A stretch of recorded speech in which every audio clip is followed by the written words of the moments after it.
So right now we have our next guest on the phone, Mr. Adam Pitt. Hi, how are you? Joyful and grateful. How are you?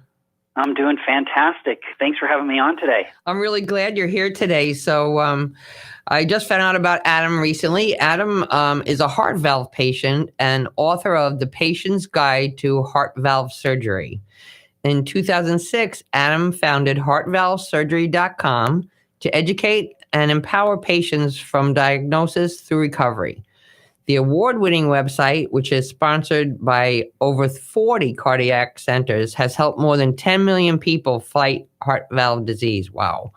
Adam has been featured by the American Heart Association and is currently followed by over 300,000 people on social media. Go Adam. Crazy, right? Crazy. Unbelievable. I know. It's, I do a Tuesday tip for caregivers. And this week, the one tip alone got like over 7,000 views. I'm like, what the heck? But yeah, we're in a fantastic time for connecting in different ways to really educate and empower all types of people, including caregivers. Yeah, but you know what the thing is too? It gets a little scary sometimes. You go on that internet and you do a search, and you can get too much information or not the right information. So I looked at your website and everything. That is just off the wall fabulous. So tell us a little bit more about yourself and what is the Active Living Survey and the Awareness Initiative? Yeah, so thanks so much first just by having me on your show and being connected to your platform and having experience to share with your listeners some information that actually could save someone's life. This is really important what we're talking about here. But to answer your question, yeah, I'm a patient and I'm going about my life. I'm a technology guy. I've worked in hardware, worked in software. I've been in the internet space now for almost 20 years, and I was diagnosed with aortic stenosis. And are you familiar with that disease? No, I was not at all. Yeah, and so what it is a narrowing of one of the heart valves in your heart. You've got 4 of them, and Okay. one of mine was not working well. It was narrowed. It was stenotic. Now, how old and were when you? that happens, I was diagnosed. Great question. I was diagnosed with it when I was a child as a heart murmur. You may have heard that term I've before. heard. Yeah, and a heart murmur is one of the signs that you may have some form of valvular defect. Wow. And what the challenge here is when the heart valves aren't working, guess what can't get through the heart properly? Blood. Blood? Yeah? No? Blood can't circulate to all the other organs and all the other important tissue that we need to live. So over time, heart valve diseases like aortic stenosis, or another one is mitral regurgitation, they can really debilitate patients, make them very sick with symptoms like chest pain, fatigue, shortness of breath. You can't walk upstairs. You're tired all the time. You could have abnormal heart rhythms. And so this is a really serious disorder, and here's the challenge. It's underdiagnosed, it's misdiagnosed, and it's undertreated. Yeah, I don't understand, why we can't go for tests to find out things before we have a heart attack or something. Why don't they offer that? Yeah, and that is they don't offer anything until you're hurting bad. Yeah, so it's so near and dear to my heart as to why I started heart valve surgery after I had my heart valve procedure. And the reason is because there was so much lacking information. There was such a lack of awareness to this disease. And just to give you an idea, if you were to ask people over the age of 65, are you aware of heart valve disease? 30% of them will say, what's that? Yeah. And that's really scary because here's the scary part. It's a degenerative disease.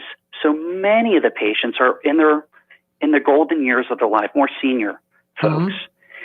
And if this disease, in particular, aortic stenosis, is not caught and you experience severe aortic stenosis with symptoms, in 24 months, 50% of the patients will pass away.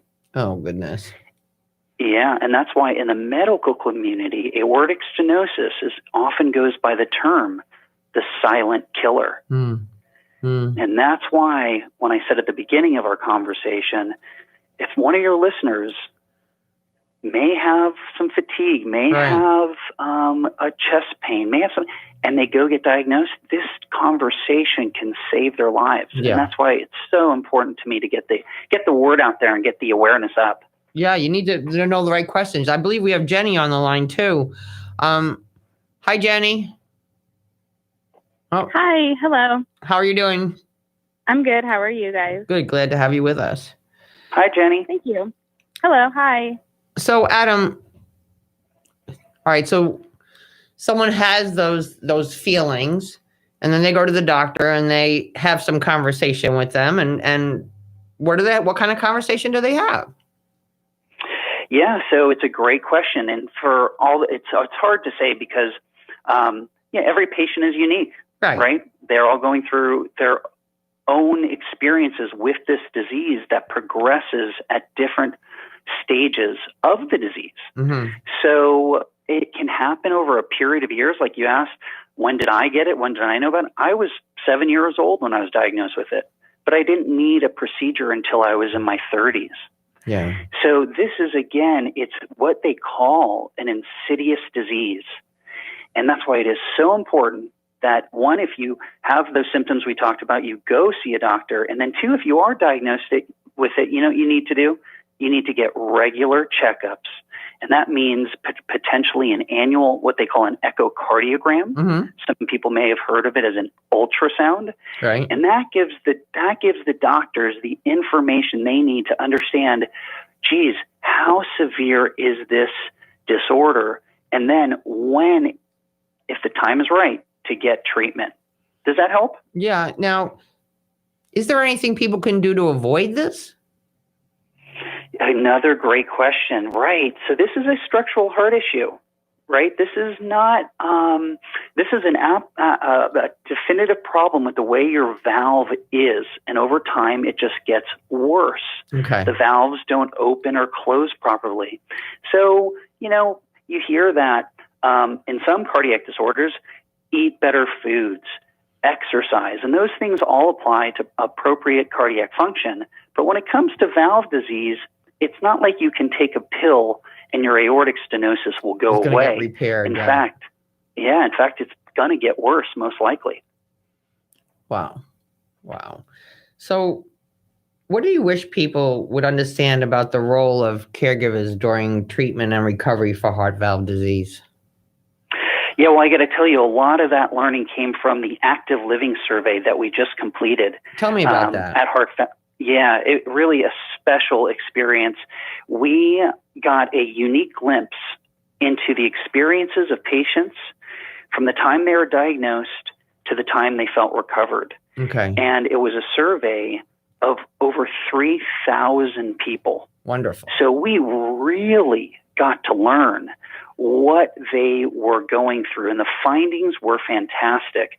One of the big ones was nearly half of all the patients said, you know what, I'm going to select a treatment that is going to get me my life back, get back to living faster. So what active living means is different for different people. Some of our survey respondents said, hey, I want to get back to exercising. Other folks said, geez, I want to go travel the world. Other folks said, I just want to spend time with my family. Yeah. The other really big finding was about 27% of patients said, you know what? If I was to do this all again, I would have done it sooner. Mm-hmm. And that's really interesting because 64% of patients said they were afraid of death from the procedure. But here's the big number. 80% of patients said they were extremely satisfied with the result. And when you think about the fact that there's these new minimally invasive techniques that can treat heart valves without incisions to the chest or the ribs, that number went up to 98% extremely satisfied. Yeah. So it was from all of these findings, these really important findings, that we learned, hey, what does this mean for the caregivers? What should this, how can this impact your life? And really the misconceptions and the roles is the caregivers have it the hardest.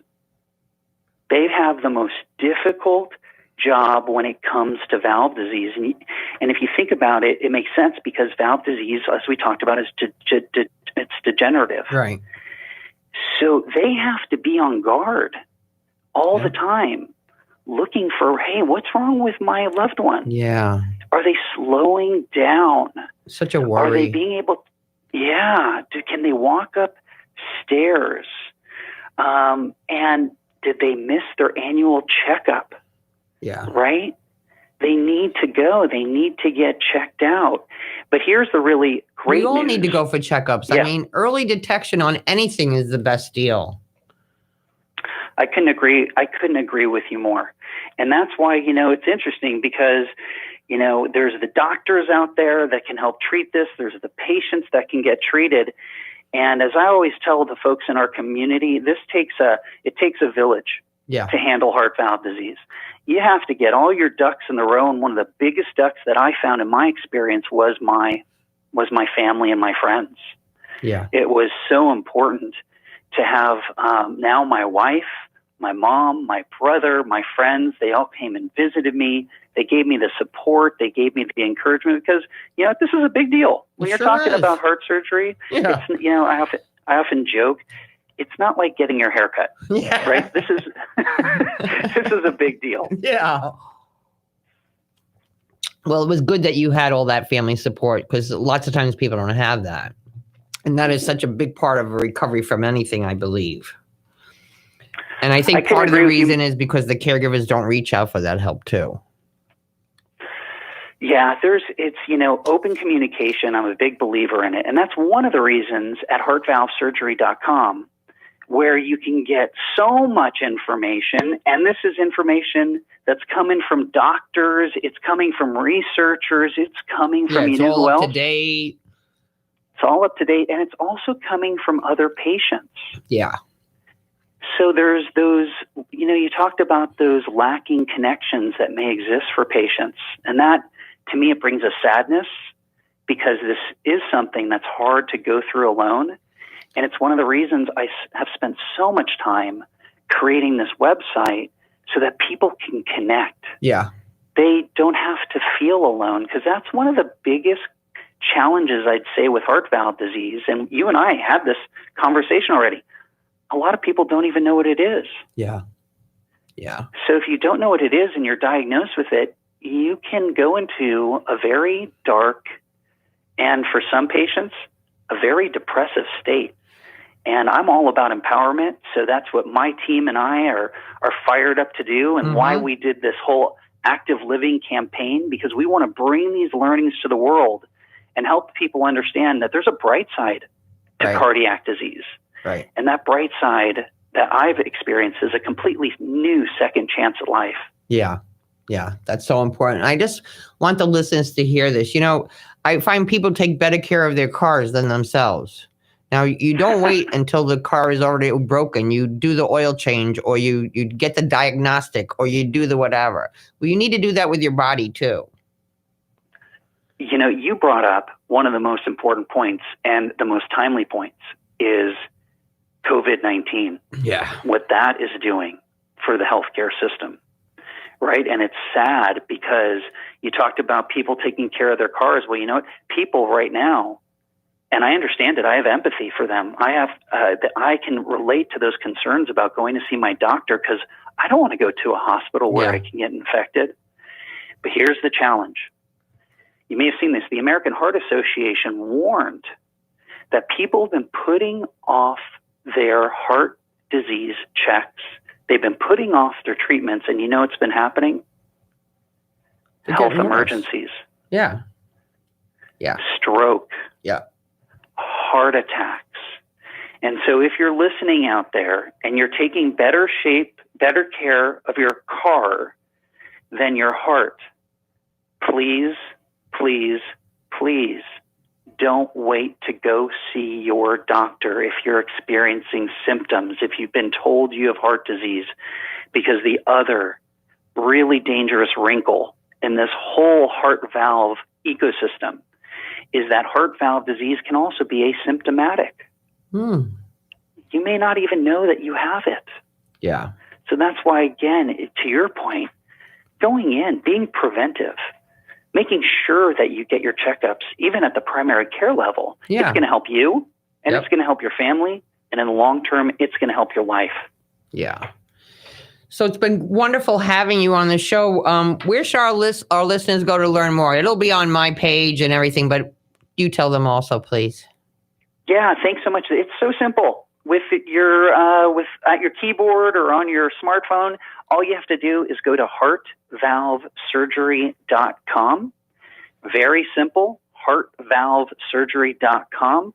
And we have over 10,000 pages of information there to help you learn all about your heart valve disease and learn about how to manage it and treat it. And you also get this great chance to learn about the Active Living Survey and the Active Living campaign that we recently launched. Absolutely wonderful. Thank you, Adam. Thank you. It was great talking with you today, and have a nice weekend. You too. Have a delicious day.